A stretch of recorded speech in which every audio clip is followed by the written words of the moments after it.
ان هذه امتکم امتا واحدہ وانا ربکم فاعبدون، در حقیقت یہ تمہاری امت ایک ہی امت ہے اور میں تمہارا رب ہوں، لہٰذا تم میری ہی عبادت کرو۔ اور انہوں نے آپس میں اپنے کام کو ٹکڑے ٹکڑے کر ڈالا، وہ سب ہماری ہی طرف لوٹنے والے ہیں۔ پھر جو کوئی نیک عمل کرے گا جبکہ وہ مومن بھی ہو تو اس کی کوشش کی ناقدری نہ ہوگی، اور بے شک ہم اس کی کوشش کو لکھنے والے ہیں۔ اور جس بستی کے لوگوں کو ہم نے ہلاک کر دیا ناممکن ہے کہ وہ کبھی واپس لوٹیں، یہاں تک کہ جب یاجوج ماجوج کھول دیے جائیں گے اور وہ ہر بلندی سے دوڑتے ہوئے آئیں گے۔ یاجوج ماجوج کی تفصیل سورۃ کہف کے آخر میں گزر چکی ہے۔ حضرت عیسیٰ علیہ السلام کی موجودگی میں قیامت کے قریب ان کا ظہور ہوگا، اور اتنی تیزی اور کثرت سے یہ ہر طرف پھیل جائیں گے کہ ہر اونچی جگہ سے یہ یوں اتریں گے کہ دوڑتے ہوئے نظر آئیں گے، اور ان کی شرارتوں سے اہل ایمان تنگ آ جائیں گے، حتیٰ کہ عیسیٰ علیہ السلام اہل ایمان کو اپنے ساتھ لے کر کوہ طور پر چلے جائیں گے۔ پھر عیسیٰ علیہ السلام کی بد دعا سے یہ ہلاک ہوں گے، اور ان کی لاشوں کی سڑاند اور بدبو ہر طرف پھیلے گی۔ پھر اللہ تعالیٰ پرندے بھیجے گا جو ان کی لاشوں کو اٹھا کر سمندر میں پھینک دیں گے۔ پھر ایک زوردار بارش ہوگی جس سے ساری زمین صاف ہو جائے گی۔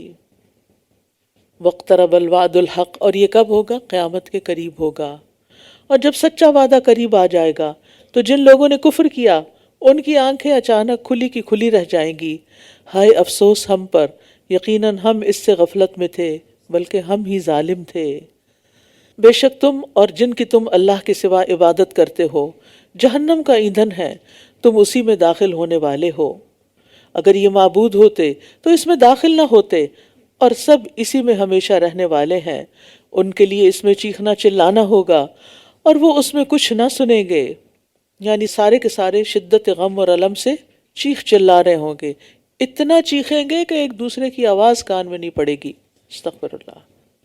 اب ہوا یہ کہ جب یہ بات آئی کہ تم اور تمہارے معبود سب جہنم میں جاؤ گے، تو پھر کچھ لوگوں کی طرف سے یہ اعتراض آیا کہ لوگ تو عیسیٰ علیہ السلام اور عزیر علیہ السلام اور فرشتوں کی اور بہت سے نیک لوگوں کی بھی عبادت کرتے ہیں اور ان کو بھی معبود سمجھتے ہیں۔ تو اگلی آیت میں اس کا ازالہ کر دیا گیا۔ کیا؟ ان الذین سبقت لہم منا الحسنی اولئک عنہا مبعدون، بے شک جن لوگوں کے لیے ہماری طرف سے بھلائی پہلے ہی سے طے ہو چکی وہ لوگ اس سے دور رکھے جائیں گے۔ یعنی ان کی مرضی نہیں تھی کہ انہیں معبود بنایا جائے، وہ اس کی آہٹ بھی نہ سنیں گے۔ کتنی خوبصورت آیت ہے یہ، وہ اس کی آہٹ بھی نہیں سنیں گے۔ کس کی؟ جہنم کی، اور وہ اپنی من پسند چیزوں میں ہمیشہ رہنے والے ہیں۔ سب سے بڑی گھبراہٹ انہیں غمگین نہ کرے گی، اور فرشتے ان کا استقبال کریں گے۔ یہ ہے تمہارا وہ دن جس کا تم وعدہ دیے جاتے تھے۔ سبحان اللہ، کیا خوبصورت انجام ہے۔ اللہ ہم سب کا انجام ایسا ہی کرے۔ بڑی گھبراہٹ سے مراد یا تو موت ہے، موت کی بھی تو ایک گھبراہٹ ہے نا، سوچ کے انسان خوف زدہ ہوتا ہے۔ پھر قبر کی بھی ایک گھبراہٹ ہے۔ پھر قبر کا حساب کتاب، پھر سور پھونکے جانے کی گھبراہٹ، پھر جب دوزخ اور جنت کے درمیان موت کو ذبح کر دیا جائے گا۔ تو یہ ساری چیزیں بھی ہو سکتی ہیں کہ ان تمام مواقع پر سچے پکے مومنوں کے لیے گھبراہٹ نہیں ہوگی، جنہوں نے عمل صالح بھی کیا ہے۔ اللہم اجعلنا منہم۔ سب سے بڑی گھبراہٹ انہیں غمگین نہ کرے گی، اور کیا ہوگا؟ فرشتے استقبال کریں گے، ویلکم کریں گے۔ جیسے طالب علم کے لیے دنیا میں ویلکم کرتے رہتے ہیں اور آپ کو دکھتے نہیں، لیکن موت کے وقت تو دکھائی دیں گے اور ویلکم کریں گے۔ اور پھر یہ ہے تمہارا وہ دن، یعنی موت کا دن یا قبر والا دن جس کا تم وعدہ دیے جاتے تھے۔ اب تمہاری اگلی زندگی شروع ہوگی، اگلا سٹیپ آ گیا ہے۔ اس دن ہم آسمان کو اس طرح لپیٹ دیں گے جیسے کتابوں کے لیے لکھے ہوئے اوراق لپیٹ دیے جاتے ہیں۔ جیسا کہ ہم نے پہلی پیدائش کی ابتدا کی تھی، ہم اسی طرح اس کا اعادہ کریں گے۔ یہ ہمارے ذمہ وعدہ ہے اور ہم اسے ضرور پورا کر کے رہیں گے۔ وَلَقَدْ كَتَبْنَا فِي الزَّبُورِ، بلا شبہ ہم نے زبور میں نصیحت کے بعد لکھ دیا کہ اس زمین کے وارث میرے نیک بندے ہی ہوں گے۔ تو آپ سوچ رہے ہوں گے کہ ابھی تو ایسا نہیں، تو اس لیے مفسرین اس کو جنت کی زمین کہتے ہیں کہ جنت کے وارث نیک لوگ ہی ہوں گے۔ ان فی ھذا لبلاغا لقوم عابدین، بے شک اس میں عبادت گزاروں کے لیے ایک بہت بڑا پیغام ہے، میسج ہے، بہت بڑی خوشخبری ہے۔ وما ارسلناک الا رحمتا للعالمین، اور ہم نے آپ کو تمام جہان والوں کے لیے سراپا رحمت بنا کر بھیجا ہے۔ یعنی آپ کا وجود نہ صرف یہ کہ انسانوں بلکہ حیوانوں کے لیے بھی، سمندر کی مچھلیوں کے لیے بھی باعث رحمت ہے، کیونکہ جب انسان دین کو پڑھ لیتا ہے جو نبی صلی اللہ علیہ وسلم لے کر آئے تو پھر کیا ہوتا ہے، وہ سب کا خیال رکھتا ہے، سب کا لحاظ رکھتا ہے، وہ پولوشن نہیں پھیلاتا، وہ سمندر کی مچھلیوں کا بھی خیال کرتا ہے، وہ چیونٹیوں کا بھی خیال کرتا ہے، وہ پودوں کا بھی خیال کرتا ہے، وہ ہر مخلوق کے لیے خیر خواہ ہوتا ہے۔ کہہ دیجئے بے شک میری طرف وحی کی جاتی ہے کہ تمہارا معبود صرف ایک ہی معبود ہے، تو کیا تم اس کے فرما بردار ہو؟ پھر بھی اگر وہ منہ موڑ لیں تو کہہ دیجئے میں نے تم سب کو یکساں طور پر خبردار کر دیا ہے، اور میں نہیں جانتا آیا کہ وہ قریب ہے یا دور جس کا تم وعدہ کیے جاتے ہو۔ بے شک وہ بلند آواز سے کہی ہوئی بات کو بھی جانتا ہے، اور وہ بھی جانتا ہے جسے تم چھپاتے ہو، اور میں نہیں جانتا شاید کہ یہ مہلت تمہارے لیے ایک آزمائش ہو اور ایک مدت تک کچھ فائدہ اٹھانا ہو۔ اس نے کہا اے میرے رب حق کے ساتھ فیصلہ فرما دے، اور ہمارا رب رحمان ہے جس سے مدد طلب کی جاتی ہے اس پر جو تم بیان کرتے ہو۔ سورۃ الحج۔ یا ایہا الناس اتقوا ربکم ان زلزلۃ الساعۃ شیء عظیم، اے لوگو اپنے رب سے ڈرو، بلا شبہ قیامت کا زلزلہ بہت بڑی چیز ہے، اس سے غفلت اختیار نہ کرنا، دن بدن قریب آتا جا رہا ہے۔ جس دن تم اسے دیکھو گے ہر دودھ پلانے والی اس بچے سے غافل ہو جائے گی جسے اس نے دودھ پلایا، اور ہر حمل والی اپنا حمل گرا دے گی، اور آپ لوگوں کو یوں دیکھیں گے کہ وہ نشے میں ہیں، حالانکہ وہ نشے میں نہیں ہوں گے، لیکن اللہ کا عذاب ہی بہت سخت ہوگا۔ یعنی اس دن لوگوں پر سخت خوف، دہشت اور گھبراہٹ طاری ہوگی۔ یہ قیامت سے قبل ہوگا اور پھر اس کے ساتھ ہی دنیا فنا ہو جائے گی، یا پھر قیامت کے بعد اس وقت ہوگا جب قبروں سے اٹھ کر لوگ میدان حشر میں جمع ہو رہے ہوں گے اور لوگوں کے اوپر شدید خوف طاری ہوگا، اور لوگوں میں سے کوئی ایسا بھی ہے جو اللہ کے بارے میں علم کے بغیر جھگڑا کرتا ہے، اور وہ ہر سرکش شیطان کی پیروی کرتا ہے۔ اس پر لکھ دیا گیا کہ جو کوئی اسے دوست بنائے گا تو یقیناً وہ اسے بھٹکا دے گا اور اس کو دوزخ کے عذاب کی راہ دکھائے گا۔ یعنی شیطان سے دوستی کرنے والے کو شیطان گمراہ کر دے گا، تو ہر حال میں اس کی مخالفت کرنی چاہیے، اس کی بات نہیں ماننی چاہیے۔ یا ایہا الناس، اے لوگو اگر تم دوبارہ اٹھائے جانے کے بارے میں کسی شک میں مبتلا ہو تو بے شک ہم نے تمہیں مٹی سے پیدا کیا، پھر نطفے سے، پھر جمے ہوئے خون سے، پھر شکل والی اور بے شکل گوشت کی بوٹی سے، تاکہ ہم تمہارے لیے اپنی قدرت واضح کر دیں، اور ہم جسے چاہتے ہیں ایک مقرر وقت تک رحم مادر میں ٹھہراتے ہیں، پھر ہم تمہیں بچے کی صورت میں نکال لاتے ہیں تاکہ تم اپنی جوانی کو پہنچو، اور کوئی تم میں سے جلد فوت کر لیا جاتا ہے اور کوئی تم میں سے ناکارہ عمر کی طرف لوٹا دیا جاتا ہے تاکہ وہ جاننے کے بعد کچھ بھی نہ جانے۔ اور آپ دیکھتے ہیں کہ زمین خشک ہے، پھر جب ہم اس پر پانی برساتے ہیں تو وہ حرکت میں آ جاتی ہے اور ابھر آتی ہے اور ہر قسم کی بارونق نباتات اگاتی ہے۔ تو جو ذات انسان کو پیدا کرنے پر قادر ہے، ماں کے پیٹ سے باہر لانے پہ قادر ہے، وہ ذات انسان کو مرنے کے بعد قبروں سے دوبارہ نکالنے پر بھی قادر ہے۔ جو ذات خشک زمین کے اوپر پانی برسا کر وہاں سے بارونق نباتات اگا سکتی ہے، اس کے لیے کچھ مشکل نہیں کہ وہ تمہیں دوبارہ اسی زمین سے نکال لے۔ منہا خلقناکم وفیہا نعیدکم ومنہا نخرجکم تارۃ اخری، اسی مٹی سے تمہیں پیدا کیا، اسی میں واپس جاؤ گے اور اسی سے تم دوبارہ اٹھائے جاؤ گے۔ یہ مفہوم ہے، ترجمہ نہیں۔ اور یہ جو آتا نا کہ کوئی ارذل العمر کی طرف لوٹا دیا جاتا ہے تو اس سے پناہ مانگنی چاہیے۔ ذالک بأن اللہ هو الحق وأنہ یحیی الموتى وأنہ علی کل شیء قدیر، یہ سب اس لیے ہے کہ اللہ ہی حق ہے، اور یہ کہ وہی مردوں کو زندہ کرے گا، اور یہ کہ وہ ہر چیز پر خوب قدرت رکھنے والا ہے۔ یعنی اللہ تعالیٰ ہر چیز پر قادر ہے، جو چاہے کر سکتا ہے، اور یہ کہ قیامت کی گھڑی آنے والی ہے جس میں کوئی شک نہیں، اور یہ کہ اللہ انہیں جو قبروں میں ہے دوبارہ اٹھائے گا۔ یعنی جو جس حال میں بھی ہوگا ویسا ہی اٹھایا جائے گا۔ تو اچھے خاتمے کی بھی دعا کرنی چاہیے اور اچھے کاموں کی طرف دوڑنا چاہیے تاکہ قیامت کے دن اچھے اعمال کے ساتھ اٹھیں۔ اور لوگوں میں سے کوئی ایسا بھی ہے جو اللہ کے بارے میں علم، ہدایت اور روشنی دینے والی کتاب کے بغیر جھگڑا کرتا ہے، یعنی بعض لوگ ان چیزوں کے بغیر خود بھی گمراہ ہوتے ہیں اور دوسروں کو بھی کرتے ہیں۔ تو علم سے مراد غور و فکر کے بغیر سمجھ میں آنے والی دلیل ہے، اور ہدا سے مراد غور و فکر سے حاصل ہونے والی دلیل ہے، اور کتاب منیر سے مراد آسمان سے نازل ہونے والی کتابوں میں جو اللہ تعالیٰ نے دلائل دیے ہیں وہ مراد ہے۔ ثانیہ اطفہ لیضل عن سبیل اللہ، جو گھمنڈ میں اپنا پہلو موڑنے والا ہے تاکہ اللہ کے راستے سے بھٹکا دے، اس کے لیے دنیا میں ایک رسوائی ہے، اور قیامت کے دن ہم اسے جلتی ہوئی آگ کا عذاب چکھائیں گے۔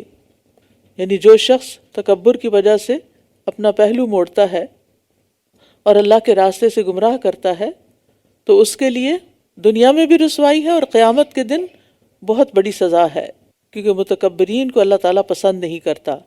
یہ اس وجہ سے ہے جو تیرے دونوں ہاتھوں نے آگے بھیجا تھا، اور یہ اس لیے کہ اللہ بندوں پر ظلم کرنے والا نہیں۔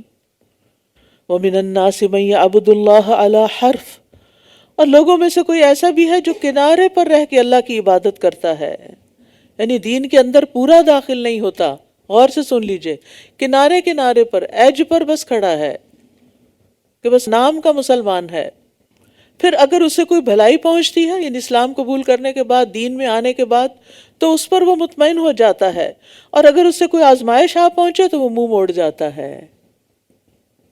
یعنی کچھ لوگ ہوتے ہیں نا کہ قرآن کلاسز میں آتے ہیں، شوق سے آتے ہیں، لیکن پوری طرح ان نہیں ہوتے۔ اگر اللہ نہ کرے راستے میں کار کو کچھ ہو گیا یا کوئی اور نقصان ہو گیا، وہ پلٹ کے نہیں آتے کہ ہمیں تو یہ سوٹ ہی نہیں کیا، یہ سفر ہمارے لیے نحوست کا باعث ہوا، نعوذ باللہ۔ سمجھتے ہیں لوگ ایسے؟ اس زمانے میں بھی کچھ لوگ مسلمان ہوتے تھے، اور اگر ان کا کوئی نقصان ہو جاتا تو واپس پلٹ جاتے، مرتد ہو جاتے۔ اگر اسے کوئی بھلائی پہنچتی ہے تو اس پر مطمئن ہو جاتا ہے، اور اگر اسے کوئی آزمائش آ پہنچے تو منہ موڑ جاتا ہے۔ اس نے دنیا اور آخرت کا نقصان اٹھایا، یہی کھلا خسارہ ہے۔ یعنی فائدے کے وقت دین میں آ جانا اور تکلیف میں مرتد ہو جانا، جیسے بعض اعرابی کیا کرتے تھے، دنیا کے فائدے دیکھ کر یا دنیا کے فائدوں کے لیے عبادت کرنا، نماز پڑھنا، عمرہ وغیرہ کرنا، اور اگر مقصد پورا نہ ہو، تکلیف نہ جائے تو بندگی بھی چھوڑ دینا، نمازیں بھی چھوڑ دینا، عمرے بھی چھوڑ دینا۔ تو یاد رکھیے، کمزور ایمان والے آزمائش کے وقت قائم نہیں رہ سکتے، ان کو استقامت حاصل نہیں ہو سکتی۔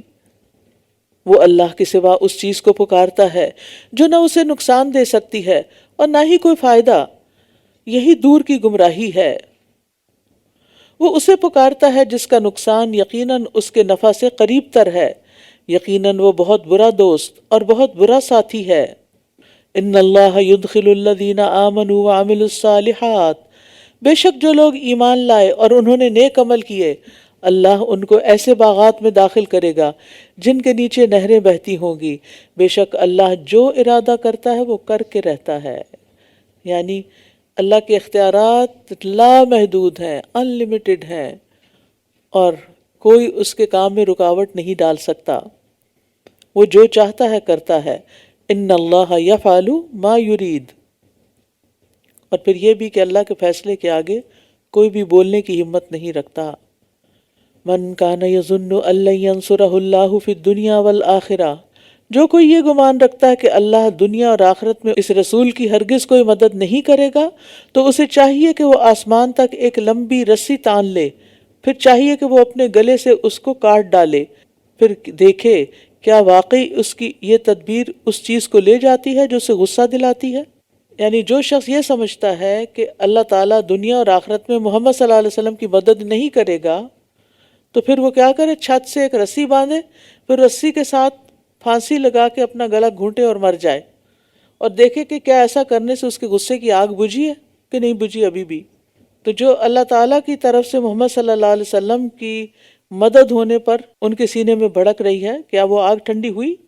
بات یہ ہے کہ اللہ تعالیٰ کی نصرت کا ایک وقت مقرر ہے، ہر چیز کا ایک وقت ہے۔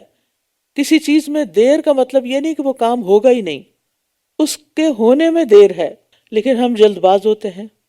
پچھلی آیت میں تھا نا وَمِنَ النَّاسِ مَن يَعْبُدُ اللَّهَ عَلَى حَرْفٍ، اس سے بھی یہی بات واضح ہو رہی ہے۔ وَكَذَلِكَ أَنزَلْنَاهُ آيَاتٍ بَيِّنَاتٍ وَأَنَّ اللَّهَ يَهْدِي مَن يُرِيدُ، اور اسی طرح ہم نے اس قرآن کو واضح آیات کی صورت میں نازل کیا ہے، اور یہ کہ اللہ جسے چاہتا ہے ہدایت دے دیتا ہے، یعنی اللہ تعالیٰ نے اس میں طرح طرح کے روشن دلائل رکھے ہیں۔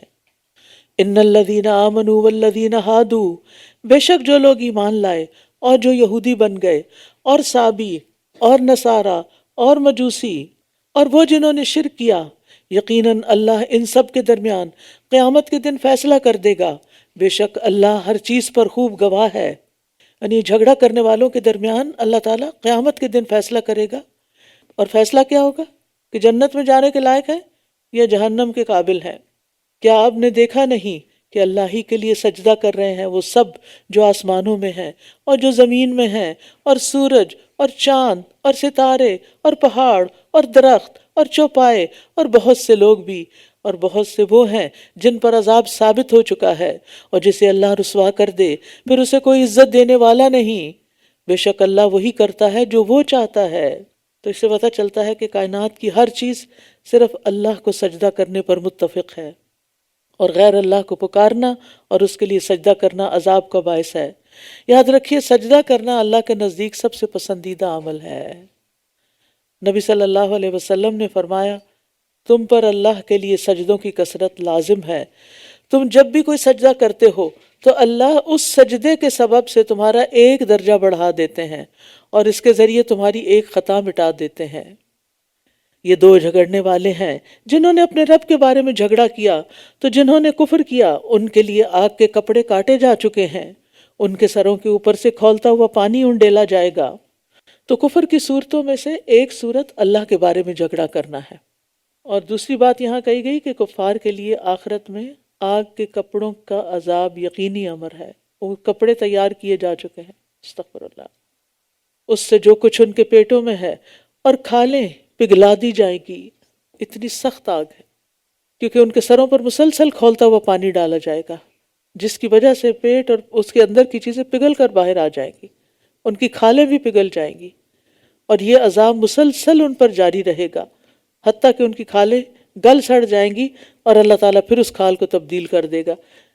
ایک روایت میں نے پڑھا تھا کہ 70,000 دفعہ ایک دن میں کھال تبدیل ہوگی۔ وَلَهُمْ مَقَامِعُ مِنْ حَدِيدٍ، اور ان کے لیے لوہے کے ہتھوڑے ہوں گے، لوہے کے ڈنڈے پڑ رہے ہوں گے۔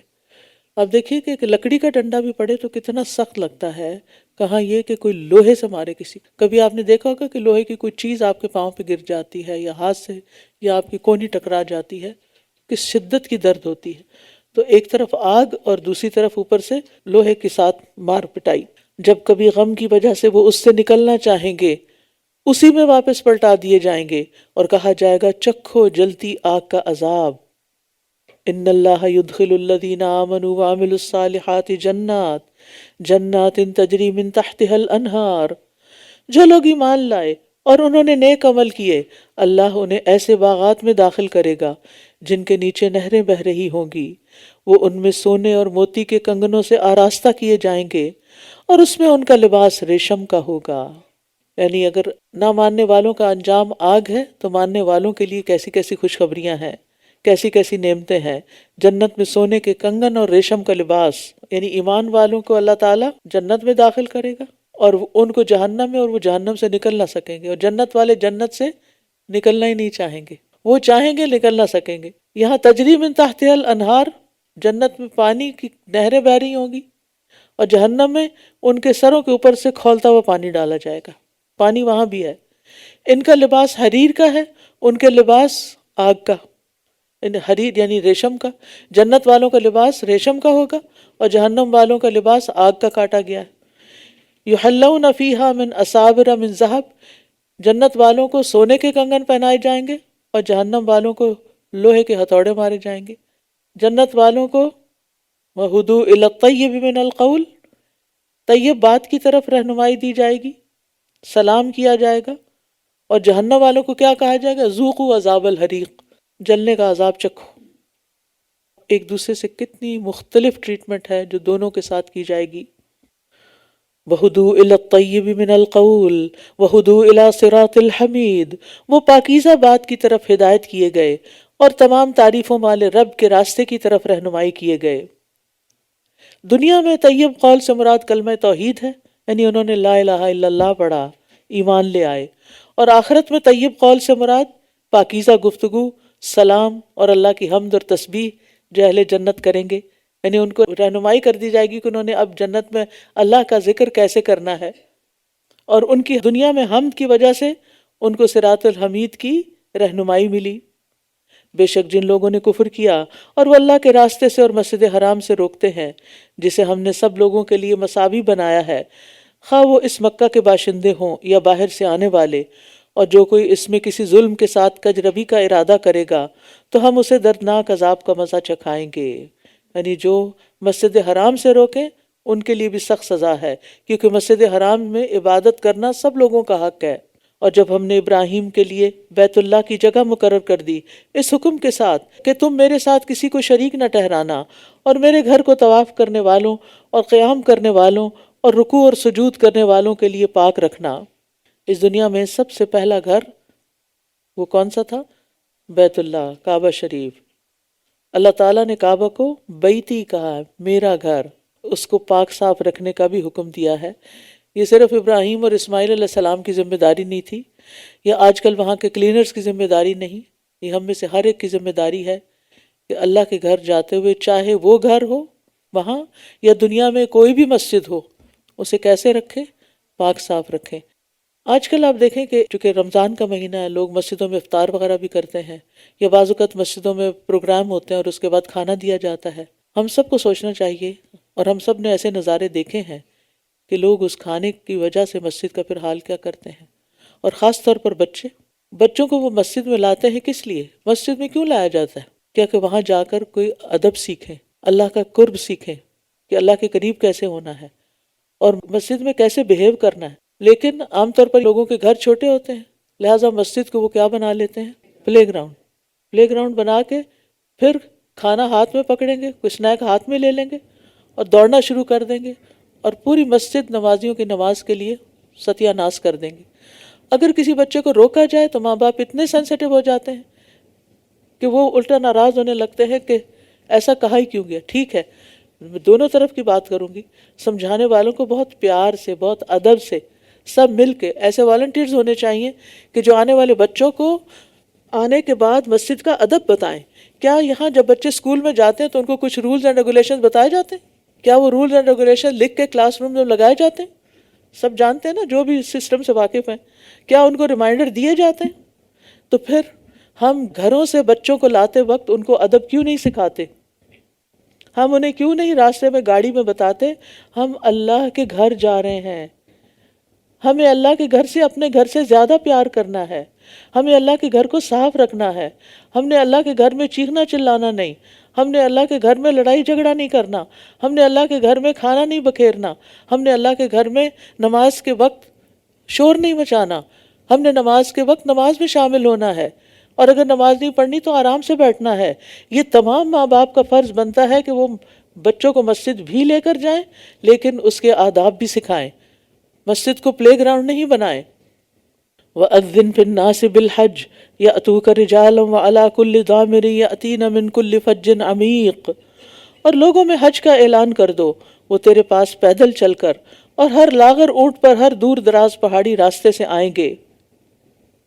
حضرت ابراہیم علیہ السلام کو حکم دیا گیا کہ وہ اعلان کریں۔ اب آپ دیکھیے اس زمانے میں کوئی میڈیا نہیں تھا کہ جس کے ذریعے وہ سب تک پیغام پہنچتا، انہوں نے اپنی سمپل آواز میں پکارا لوگوں کو کہ آؤ لوگوں حج کرو، اور دیکھیں آج تک اس آواز کی بازگشت ہے، اور لوگ شوق سے ہر سال لاکھوں کی تعداد میں وہاں جمع ہوتے ہیں۔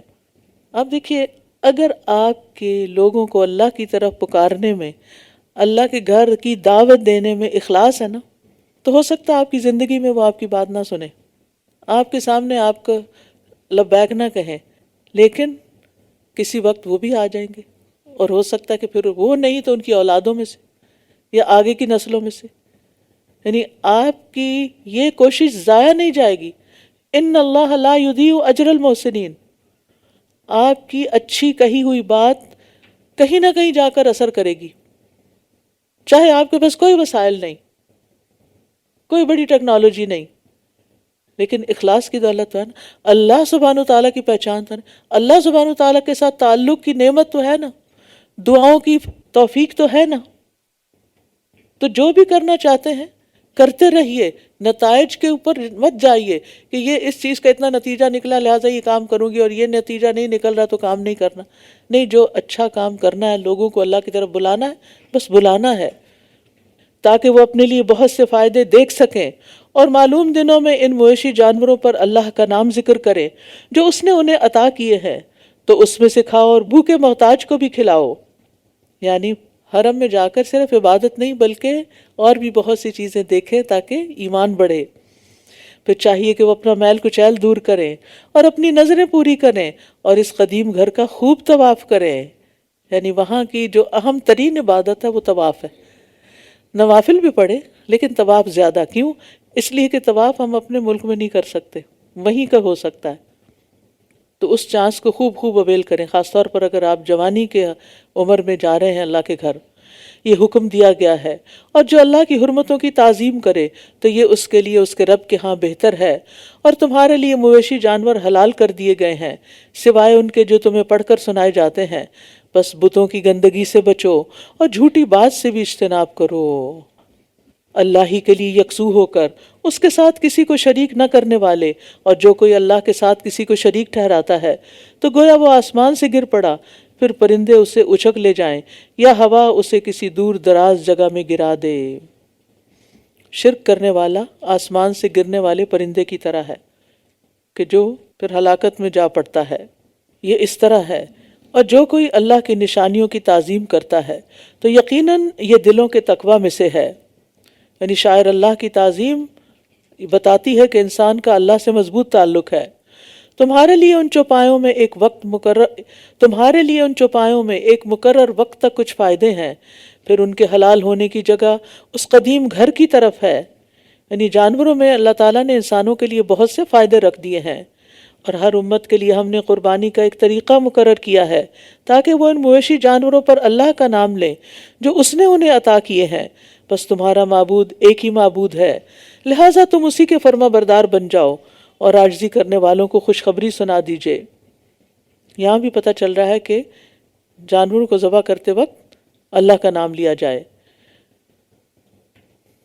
مخبتین کون ہیں؟ الذین اذا ذکر اللہ وجلت قلوبہم، وہ لوگ کہ جب اللہ کا ذکر کیا جاتا ہے تو ان کے دل کانپ اٹھتے ہیں، اور جو مصیبت انہیں آ پہنچتی ہے اس پر صبر کرنے والے ہیں اور نماز قائم کرنے والے ہیں، اور جو رزق ہم نے انہیں دیا ہے اس میں سے وہ خرچ کرتے ہیں۔ یہ 4 صفات ہیں اللہ کے سامنے جھکنے والوں کی، عاجزی کرنے والوں کی۔ اور قربانی کے بڑے جانور ہم نے انہیں تمہارے لیے اللہ کی نشانیاں بنایا ہے، ان میں تمہارے لیے بہت بھلائی ہے، بس انہیں صف بستہ کھڑا کر کے ان پر اللہ کا نام لو، پھر جب ان کے پہلو زمین پر لگ جائیں تو ان میں سے کچھ کھاؤ اور قناعت کرنے والے اور سوال کرنے والے کو بھی کھلاؤ۔ اسی طرح ہم نے ان کو تمہارے لیے مسخر کیا ہے تاکہ تم شکر ادا کرو۔ یعنی اونٹ وغیرہ کو لٹا کے ذبح نہیں کیا جاتا، کھڑا کر کے نہر کیا جاتا ہے، اور پھر اللہ کا نام لے کر نہر کرنا چاہیے، اور جب نہر کر چکو تو پھر گوشت بھی کھاؤ۔ یہ نہیں کہ ہم نے تو اللہ کے نام پہ کیا جو مرضی اٹھا کے لے جائے، یعنی اس کو پکاؤ بھی، کھاؤ بھی اور کھلاؤ بھی۔ لَن يَنَالَ اللَّهَ لُحُومُهَا وَلَا دِمَاؤُهَا، اللہ کو نہ تو ان کے گوشت پہنچتے ہیں اور نہ ہی ان کے خون، لیکن اس کو تمہارا تقوی پہنچتا ہے۔ اسی طرح اس نے انہیں تمہارے لیے مسخر کیا ہے تاکہ تم اس بات پر اللہ کی بڑائی بیان کرو جو اس نے تمہیں ہدایت دی، اور نیکی کرنے والوں کو خوشخبری سنا دیجئے۔ یعنی دل کے تقوی کے ساتھ قربانی کرنے کا حکم ہے، اور تکبیر کہہ کے اللہ کی بزرگی اور بڑائی بیان کرنا ہے۔ ان اللہ یدافع عن الذین آمنوا ان اللہ لا يحب كل خوان کفور، بے شک اللہ ان لوگوں کا دفاع کرتا ہے جو ایمان لائے، بے شک اللہ کسی خیانت کار بہت ناشکرے کو پسند نہیں کرتا۔ اللہ تعالی ہم سے یہ دونوں چیزیں دور کر دے۔ اذن للذین یقاتلون بانہم ظلموا وان اللہ علی نصرہم لقدیر، جن لوگوں سے جنگ کی جا رہی ہے انہیں اجازت دے دی گئی ہے، یعنی ان سے جنگ کی جا رہی ہے تو انہیں بھی اجازت دے دی گئی ہے کہ وہ بھی بدلہ لے سکیں، پہلے اس سے منع کیا گیا تھا۔ جن لوگوں سے جنگ کی جا رہی ہے انہیں اجازت دے دی گئی ہے کیونکہ ان پر ظلم کیا گیا ہے، اور بے شک اللہ ان کی مدد کرنے پر خوب ہی قدرت رکھنے والا ہے۔ یعنی ایمان والوں کی تعداد اگرچہ کم ہے لیکن اللہ تعالیٰ ان کو غالب کر سکتا ہے۔ یہ وہ لوگ ہیں جو صرف اس لیے اپنے گھروں سے نکالے گئے کہ وہ کہتے ہیں ہمارا رب اللہ ہے، اور اگر اللہ لوگوں کو ایک دوسرے کے ذریعے دور نہ کرتا تو خانقاہیں اور گرجے اور یہود کی عبادت گاہیں اور وہ مسجدیں ضرور منہدم کر دی جاتی جن میں اللہ کا نام بکثرت لیا جاتا ہے، اور یقیناً اللہ ضرور اس کی مدد کرے گا جو اس کے دین کی مدد کرتا ہے۔ وَلَيَنْصُرَنَّ اللَّهُ مَن يَنْصُرُهُ، کتنا پکا وعدہ ہے، واو قسم کے لیے، لام تاکید کے لیے، نون مشدد تاکید کے لیے۔ پھر بھی یقین نہیں آتا کہ اگر ہم اللہ کے دین کی مدد کریں گے تو ہماری بھی مدد ہو جائے گی، دنیا میں بھی اور آخرت میں بھی۔ یہ پکا یقین ہو جس کو تو وہ اللہ کے دین کی خدمت کے لیے اپنے آپ کو ہر جگہ پیش کر دیتا ہے۔ بے شک اللہ یقیناً بہت قوت والا، بہت زبردست ہے۔ الذین ان مکناہم فی الارض اقاموا الصلاۃ وآتوا الزکوٰۃ، یہ ایسے لوگ ہیں کہ اگر ہم انہیں زمین میں اقتدار دیں تو یہ نماز قائم کریں گے اور زکوٰۃ ادا کریں گے اور نیکی کا حکم دیں گے اور برائی سے روکیں گے، اور تمام کاموں کا انجام کار اللہ ہی کے اختیار میں ہے۔ اور اگر یہ لوگ آپ کو جھٹلاتے ہیں تو ان سے پہلے قوم نوح، عاد اور سمود بھی جھٹلا چکے ہیں، یعنی اپنے اپنے پیغمبروں کو انہوں نے جھٹلا دیا تھا۔ وقوم ابراہیم وقوم لوط، اور قوم ابراہیم اور قوم لوط نے بھی جھٹلایا تھا۔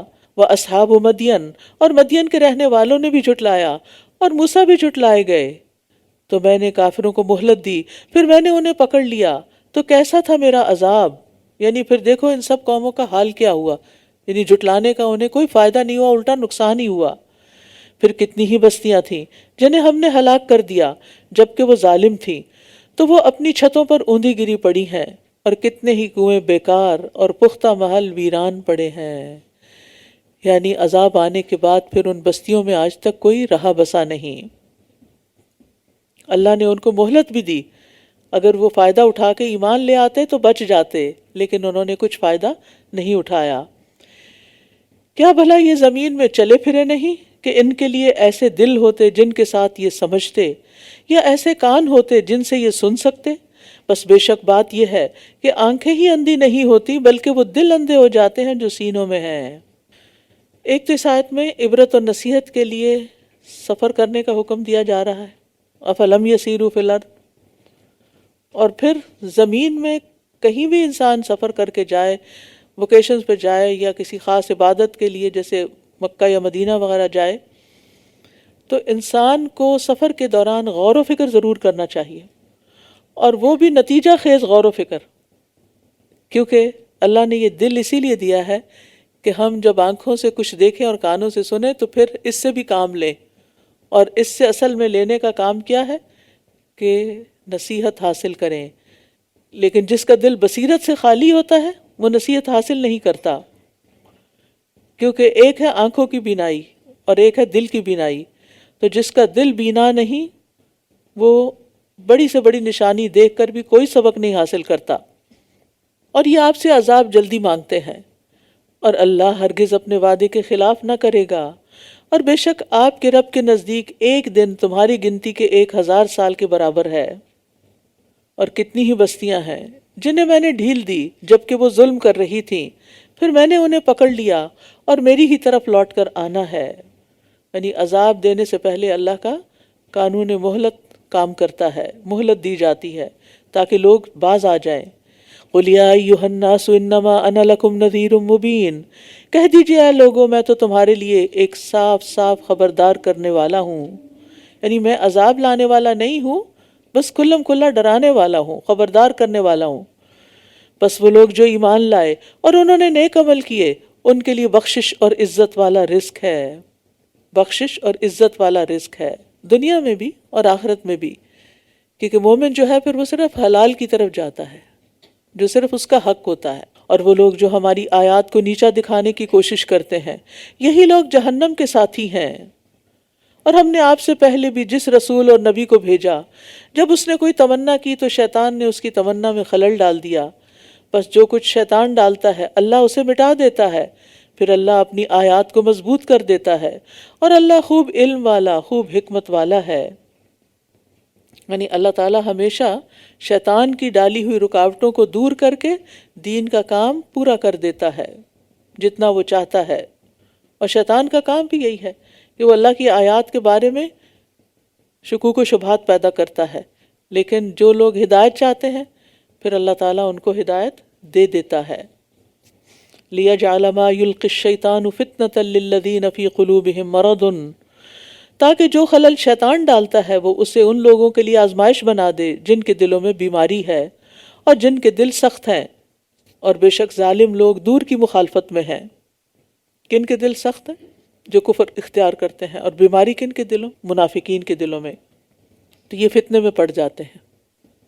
اور تاکہ وہ لوگ جو علم دیے گئے ہیں جان لیں کہ واقعی یہ آپ کے رب کی طرف سے حق ہے، تو وہ اس پر ایمان لے آئیں، پھر ان کے دل بھی اس کے لیے عاجزی کریں، اور بے شک اللہ ان لوگوں کی جو ایمان لائے سیدھے رستے کی طرف ضرور رہنمائی کرنے والا ہے۔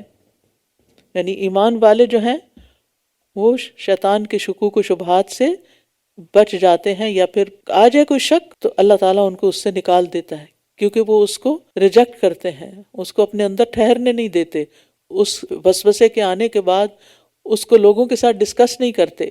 اور جن لوگوں نے کفر کیا وہ اس کی طرف سے شک میں رہیں گے یہاں تک کہ قیامت کی گھڑی اچانک ان کے پاس آ جائے، یا ان کے پاس بانجھ کر دینے والے منحوس دن کا عذاب آ جائے۔ یعنی بانجھ دن اس کو قیامت کا دن ہے، کیونکہ اس کے بعد کوئی اور دن نہیں ہوگا۔ اب تو ہر دن کا ایک اور دن پیدا ہو جاتا، ہر دن سے ایک اور دن نکل آتا ہے، لیکن قیامت کے دن آخری دن، اسی لیے اس کو آخرت کہا جاتا ہے کہ اس سے کوئی اور دن پیدا نہیں ہوگا، بس اینڈ آف دا ورلڈ۔ الملک یومئذ للہ یحکم بینہم، ساری بادشاہت اس دن اللہ ہی کے لیے ہوگی، وہ ان کے درمیان فیصلہ کرے گا۔ تو جو لوگ ایمان لائے اور انہوں نے نیک عمل کیے وہ نعمتوں والی جنت میں ہوں گے۔ دنیا میں عارضی بادشاہت اللہ جس کو چاہے دے دے، لیکن قیامت کے دن دنیا کا کوئی بادشاہ نہیں ہوگا۔ اس دن بادشاہت صرف اللہ سبحانہ تعالیٰ ہی کے لیے ہوگی۔ والذین کفروا وکذبوا بآیاتنا فاولئک لہم عذاب مہین، اور جن لوگوں نے کفر کیا اور ہماری آیات کو جھٹلایا تو ایسے لوگوں کے لیے رسوا کن عذاب ہے۔ والذین ہاجروا فی سبیل اللہ ثم قتلوا او ماتوا لیرزقنہم اللہ رزقا حسنا، اور جن لوگوں نے اللہ کے راستے میں ہجرت کی پھر وہ قتل کر دیے گئے یا مر گئے، اللہ انہیں ضرور اچھا رزق عطا کرے گا، اور بے شک اللہ ہی سب سے بہترین رزق دینے والا ہے۔ پہلے عام مومنوں کا ذکر کیا گیا تھا، اب خاص مومنوں کا ذکر ہے، جنہوں نے اللہ کی خاطر اپنے وطن، اپنے گھر بار، اپنے عزیز و رشتہ دار، اپنے کاروبار سب کچھ چھوڑ دیا، اور اپنے ایمان کو بچانے کے لیے وہ اپنے علاقوں سے نکل گئے۔ تو یہاں ہجرت کی شان اور فضیلت بتائی جا رہی ہے کہ جو ہجرت کرنے کے بعد چاہے اللہ کے راستے میں مارا جائے یا اپنے بستر پہ مر جائے، دونوں صورتوں میں اس کے لیے ایک بڑا انعام ہے، آخرت کے بلند درجات ہیں۔ اور اس لیے بھی کہ اللہ تعالیٰ خیر الرازقین ہے۔ خیر الرازقین کون ہوتا ہے، اور اللہ تعالیٰ کو خیر الرازقین کیوں کہا گیا؟ کیونکہ اللہ تعالیٰ ان کو بھی دیتا ہے جو اس کو نہیں مانتے۔ اگر کوئی آپ کی بات نہ مانے، مثلا اولاد جن کی نافرمان ہوتی ہے، تو ماں باپ کیا کرتے ہیں؟ آگ کر دیتے ہیں۔ اور ویسے بھی اگر ماں باپ مسلمان ہو اور اولاد مسلمان نہ ہو تو ان کا ویسے بھی حصہ کچھ نہیں بنتا، ٹھیک ہے؟ دنیا میں تو یہ چلتا ہے، لیکن اللہ سبحانہ تعالیٰ اس دنیا میں ہی جو لوگ اس کو نہیں مانتے ان کو بھی دیتا ہے، ٹھیک ہے؟ کیونکہ وہ خیر الرازقین ہے۔ دوسرا یہ کہ مانگے بغیر دیتا ہے۔ کیا آپ کے پاس جو کچھ ہے وہ سب آپ نے مانگا تھا؟ آج گھر جا کے دیکھیے گا کتنی چیزیں آپ کے پاس جو آپ نے سوچی بھی نہیں، مانگی بھی نہیں، طلب بھی نہیں کی، پھر بھی اللہ نے آپ کو دی۔ پھر بے حساب دیتا ہے، بے حساب دیتا ہے۔ پھر کسی سے فائدے کی امید یا کسی سے خوف کے بغیر دیتا ہے۔ ہم تو کسی کو بعض اوقات دیتے ہیں نا کہ اس کو دیں تاکہ اس سے کوئی فائدہ پہنچے، یا فائدہ پہنچا تو دیں، یا اس لیے دیں تاکہ اس کے شر سے بچ سکیں، لیکن اللہ سبحانہ تعالیٰ کو تو ایسا کوئی خوف نہیں، وہ تو بس دے رہا ہے اور دے رہا ہے، خیر الرازقین ہے۔ لَيُدْخِلَنَّهُمْ مُدْخَلًا يَرْضَوْنَهُ، وہ ضرور انہیں ایسی جگہ داخل کرے گا جسے وہ پسند کریں گے، اور بے شک اللہ خوب علم والا، خوب حلم والا ہے۔ اب پیچھے رزقاً حسنہ کے بعد خوبصورت رہائش کو الگ سے ذکر کیا گیا ہے، یعنی کھانا بھی ہوگا اور رہائش بھی۔ یہ ایسا ہی ہے، اور جو کوئی بدلہ لے اسی کی مانند جیسے وہ ستایا گیا، جیسا وہ ستایا گیا پھر اس پر زیادتی کی گئی، تو اللہ ضرور اس کی مدد کرے گا، بے شک اللہ بہت معاف کرنے والا، بہت بخشنے والا ہے۔ اور اسی لیے مظلوم کی بد دعا سے بھی بچنا چاہیے۔ یہ اس لیے کہ اللہ ہی رات کو دن میں اور دن کو رات میں داخل کرتا ہے، اور یہ کہ اللہ خوب سننے والا، خوب دیکھنے والا ہے۔ یعنی اللہ جو مظلوم اور بے نوا کی مدد کرتا ہے، وہ اس لیے ہے کہ اللہ کے لیے کچھ مشکل نہیں، وہ دن کو رات، رات کو دن بنا دیتا ہے، تو مظلوم کی مدد کیوں نہیں کر سکتا، کیوں نہیں کرے گا؟ وہ ضرور کرے گا۔ اور پھر یہ اس لیے بھی کہ وہ سننے والا ہے، دیکھنے والا ہے، وہ سب دیکھ رہا ہے کیا ہو رہا ہے، مظلوم کے حال سے پوری طرح واقف ہے، وہ ایک دن اس کی مدد ضرور کرے گا۔ یہ اس لیے کہ اللہ ہی برحق ہے، اور جس کو بھی وہ اس کے سوا پکارتے ہیں وہ باطل ہے، اور یہ کہ اللہ ہی بہت بلند تر اور بڑائی والا ہے۔ اور یہ تیسری وجہ بتائی کہ یہ مظلوم مسلمانوں کی مدد کے وعدے کو پوری کرنے کی تیسری وجہ ہے کہ اللہ ہی سچا اور حق رب ہے، اس لیے وہ جس چیز کا ارادہ کرتا ہے اس کو کر گزرتا ہے، لہٰذا وہ اپنے دوستوں کی مدد ضرور کرے گا۔ اور اس کے سوا جس کو بھی لوگ پکارتے ہیں وہ ناحق ہے اور باطل ہے، وہ خود اپنی بھی مدد نہیں کر سکتا تو کسی مظلوم کی کیا مدد کرے گا؟ جو بت چل پھر نہیں سکتا، اگر اس کے سامنے کوئی مظلوم آ گیا تو آگے بڑھ کے اس کو چھڑائے گا؟ مدد بھی نہیں کرے گا۔ تو اصل معبود اللہ ہے جو مدد کر سکتا ہے، اور باطل معبود کسی کی مدد نہیں کر سکتے۔ اور پھر یہ اللہ تعالیٰ کی دو صفات بیان کی گئی کہ العلی ہے، الکبیر ہے، اس لیے بھی اللہ تعالیٰ مظلوم مسلمانوں کی مدد ضرور کرے گا، اور اس نے کی اور اب بھی کرے گا۔ کیا آپ نے دیکھا نہیں کہ اللہ ہی نے آسمان سے پانی اتارا تو اس سے زمین سرسبز ہو گئی، بے شک اللہ بہت باریک بین، خوب خبر رکھنے والا ہے۔ اسی کا ہے جو کچھ آسمانوں میں ہے اور جو زمین میں ہے۔ آج یہ بات بار بار آ رہی ہے، سب کچھ اللہ کا ہے، اس لیے چیزوں کے بارے میں بہت پوزیسو نہ ہو، ان سے بہت زیادہ محبت نہ کریں، ان کو جمع کریں۔ کہاں کے لیے؟ آخرت کے لیے۔ ہم ان کو یہیں کے لیے بس جمع کرتے ہیں۔ اور جو زمین میں ہے، اور بے شک اللہ وہ بہت ہی بے نیاز، بہت تعریف والا ہے۔ یہ اس کے قادر مطلق ہونے پر دوسری دلیل ہے، یعنی انسان جس چیز کا مالک ہوتا ہے اس کا محتاج بھی ہوتا ہے نا، اس کی ضرورت بھی ہوتی ہے، جبکہ اللہ محتاجی سے پاک ہے، سب کچھ اس کا ہے، لیکن وہ ان میں سے کسی چیز پر ڈیپینڈنٹ نہیں، حتیٰ کہ وہ عرش پر بھی ڈیپینڈنٹ نہیں۔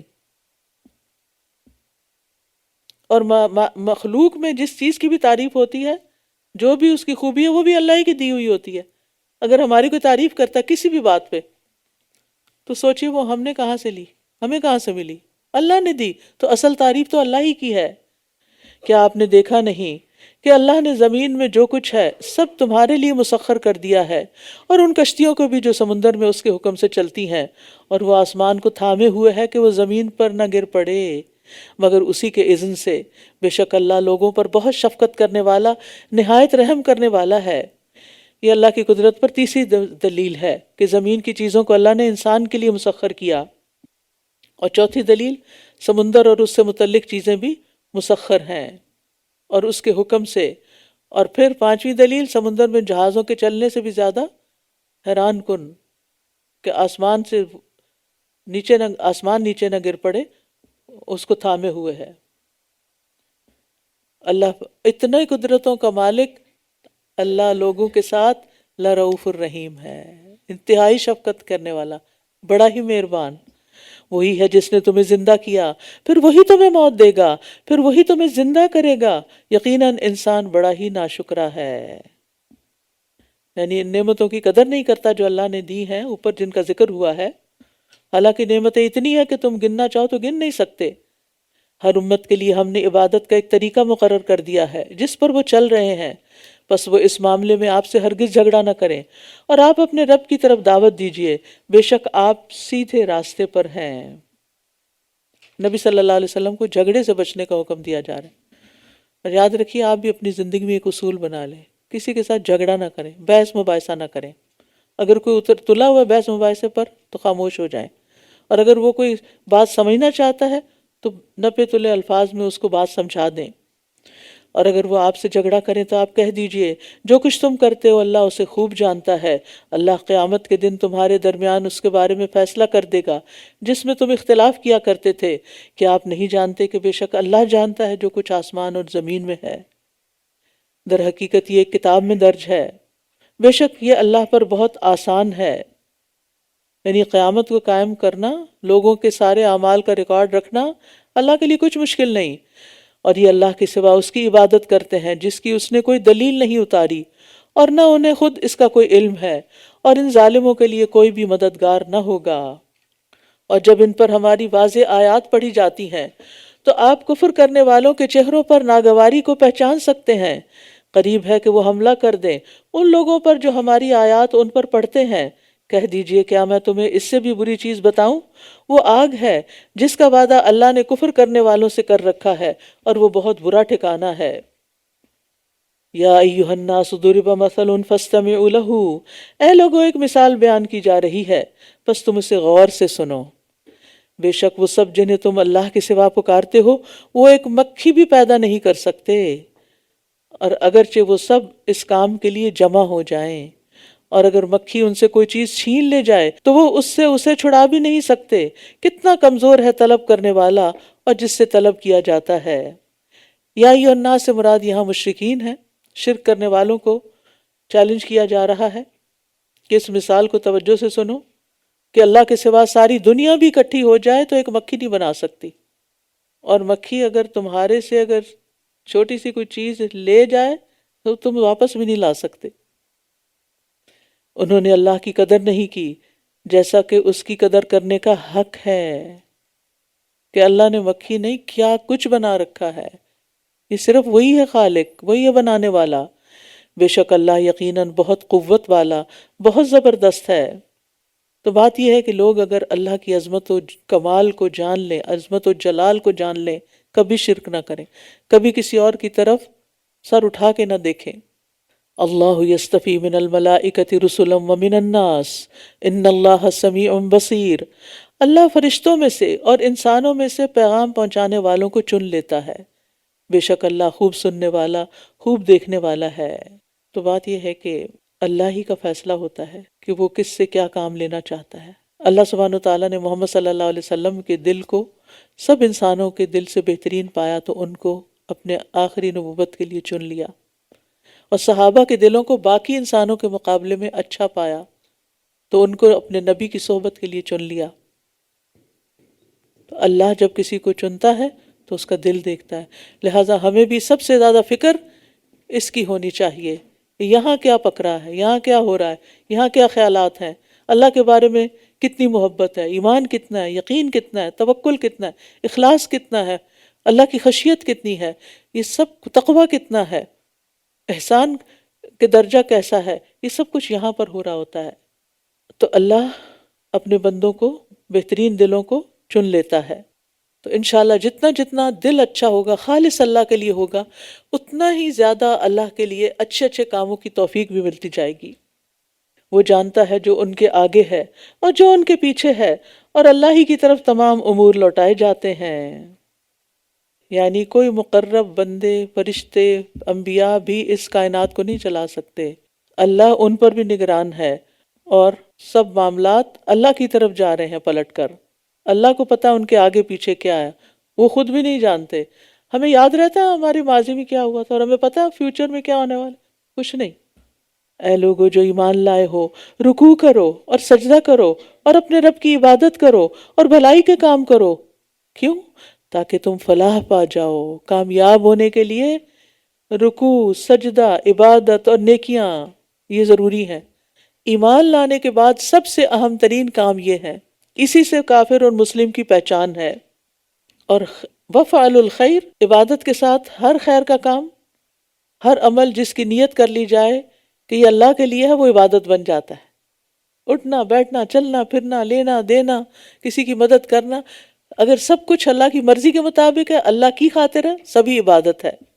وَجَاهِدُوا فِي اللَّهِ حَقَّ جِهَادِهِ هُوَ اجْتَبَاكُمْ، اور اللہ کی راہ میں جہاد کرو، سخت محنت کرو، جیسا کہ جہاد کرنے کا حق ہے، اس نے تمہیں چن لیا ہے، اور دین کے معاملے میں تم پر کوئی تنگی نہیں رکھی، یہ تمہارے باپ ابراہیم کا دین ہے، اس نے یعنی اللہ نے تمہارا نام مسلمان رکھا ہے اس قرآن سے پہلے بھی اور اس میں بھی، تاکہ رسول تم پر گواہ ہو اور تم لوگوں پر گواہ بنو۔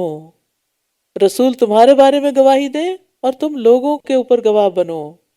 بس نماز قائم کرو اور زکوٰۃ ادا کرو اور اللہ کو مضبوطی سے تھام لو، وہی تمہارا مولا ہے، بس کتنا اچھا دوست اور کتنا اچھا مددگار ہے۔ اس خطاب کے اولین مخاطب صحابہ کرام ہیں کہ اللہ نے ان کو چن لیا تھا، کس کام کے لیے؟ اپنے دین کو پھیلانے کے لیے، دین کو قبول کرنے کے لیے نمبر 1، پھر اسے پھیلانے کے لیے، اور پھر جو اس راستے میں روڑے اٹکا رہے تھے ان کی ڈالی ہوئی مشکلات کو ختم کرنے کے لیے۔ تو اس کام میں وہ سب لوگ شامل تھے، اسی لیے چند ہی سالوں میں اسلام دنیا کے مشرق و مغرب تک پھیل گیا۔ اور پھر اس کے بعد صحابہ کے بعد آپ دیکھیں ایسے لوگ آئے کہ جو یہ کام کرتے رہے، پھر اس میں علماء بھی آئے کہ جنہوں نے دین کو محفوظ کیا، قرآن کو لوگوں کے اندر منتقل کیا، نبی صلی اللہ علیہ وسلم کی احادیث جمع کی، کتنی کتنی محنت کی ایک ایک عالم نے، ایک ایک راوی نے، تو کس طرح یہ دین ہم تک پہنچا۔ اگلی نسلوں کا کیا ہوگا؟ تو اکثر میں سوچتی ہوں کہ جن بچوں کا دن کا ایک بڑا حصہ پبلک سکول میں گزرتا ہے، اور پھر شام کو والدین جابز پر ہوتے ہیں، بچے ٹی وی کے آگے بیٹھے ہوئے ہیں، ویکینڈ پہ پھر کوئی سیر و تفریح کے پروگرام ہے، وہ بچے دین کس وقت سیکھتے ہیں؟ ان کے ایمان کی تقویت کب ہوتی ہے؟ مسجدوں میں کتنے فیصد آتے ہیں اور نہ آنے والوں کی تعداد دیکھیے۔ نہ گھر میں کچھ سیکھ رہے ہیں کہ ماں باپ کو خود دین کا نہیں پتا، نہ کسی اسلامک اسکول میں جا رہے ہیں، نہ کسی مسجد میں جا رہے ہیں، نہ کسی حلقہ میں شریک ہو رہے ہیں۔ کیا بنے گا نسلوں کا؟ کیا بنے گا؟ صرف زبانی کلامی لا الہ الا اللہ پڑھ لینا تو کافی نہیں۔ تو اس لیے خواتین کے اندر بھی ایسی خواتین ہونی چاہیے کہ جو دین کو اچھی طرح سمجھ کر دوسروں کو سکھانے والی ہوں، تاکہ اپنے آس پاس والوں کی خبر ہو۔ اللہ نے اگر آپ کو چن لیا نا قرآن سیکھنے کے لیے، تو اپنے آپ کو پیش کریں کہ آپ سکھانے والوں میں بھی شامل ہوں۔ اور یہاں ابراہیم علیہ السلام کو باپ کہا گیا ہے، کیونکہ عرب کے اکثر لوگ انہی کی اولاد میں سے تھے، اور روحانی طور پر ساری امت مسلمہ کے باپ ہیں۔ پھر ایک اہم بات یہ کہ اللہ نے ہمارا نام مسلمان رکھا ہے، لیکن ہم مسلمان بعد میں ہیں اور کئی اور چیزیں پہلے۔ تو اللہ تعالیٰ کے انعامات پر شکر ادا کرنے کا طریقہ کیا ہے؟ اللہ کو مضبوطی سے تھام لیں، یعنی اس کے احکامات کو تھام لیں، اس کا سہارا پکڑیں، کیونکہ وہ بہترین مددگار، بہترین مولا اور بہترین مددگار ہے۔ تو اللہ سبحانہ وتعالیٰ سے دعا ہے کہ ہمیں صحیح معنوں میں قرآن کو سیکھنے کی، سمجھنے کی اور اس پر عمل کرنے کی توفیق عطا فرمائے۔ تو آخری میسج دیکھیے 78 آیت کا، پارے کا آخری میسج، فَأَقِيمُوا الصَّلَاةَ وَآتُوا الزَّكَاةَ وَاعْتَصِمُوا بِاللَّهِ، یہ 3 کام ہے کرنے کے۔ ہر مشکل میں اللہ کو پکڑنا ہے، اللہ کو تھامنا ہے، اللہ کے آگے فریادیں کرنی ہیں۔ ہوا مولاکم، وہ اصل مولا ہے، وہ کام بنانے والا ہے۔ نعم المولا و نعم النصیر، اس سے اچھا کوئی مولا نہیں، وہ سب سے بہترین مددگار ہے، تو اسے چھوڑ کے کہاں جانا ہے؟ تو اللہ تعالیٰ ہمیں توفیق دے کہ ہم ان چیزوں پر عمل کر سکیں۔ وآخر دعوانا ان الحمد للہ رب العالمین، سبحانک اللہم وبحمدک، اشہد ان لا الہ الا انت، استغفرک واتوب الیک۔ السلام علیکم ورحمۃ اللہ وبرکاتہ۔